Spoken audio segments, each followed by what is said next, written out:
Okay, let's look at planes now. The plane is high up there on the list of essential tools. Another edge tool. It's got the sharp cutting edge there, and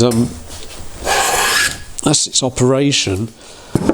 This is what's known as a smoothing plane, and it's sort of like the most basic one you can get, really.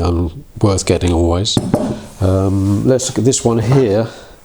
This has got a slightly longer body, and this is what's known as a jack plane, short for jack of all trades. It's particularly useful for instance, if you were shooting in the edge of a door or something like that.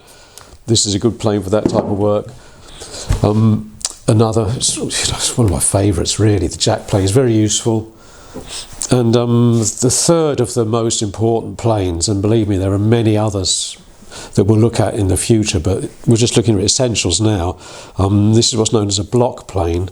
Clearly there's a difference in size, but also I don't know if you can make out the difference in the angle of the blade.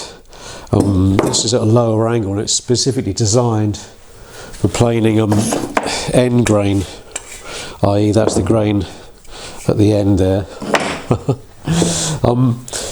It can still be used in any other sort of configuration, but you definitely want one of these. If you could only buy one, you'd probably buy this one, but it's useful to have all three of them. So keep your eyes peeled, and when opportunities present themselves, then take advantage of them and get yourself a plane, or at least one, possibly two, or even three. Anyway, we'll look at using planes in much more detail later, but this is really just our introduction. So that's the plane for you.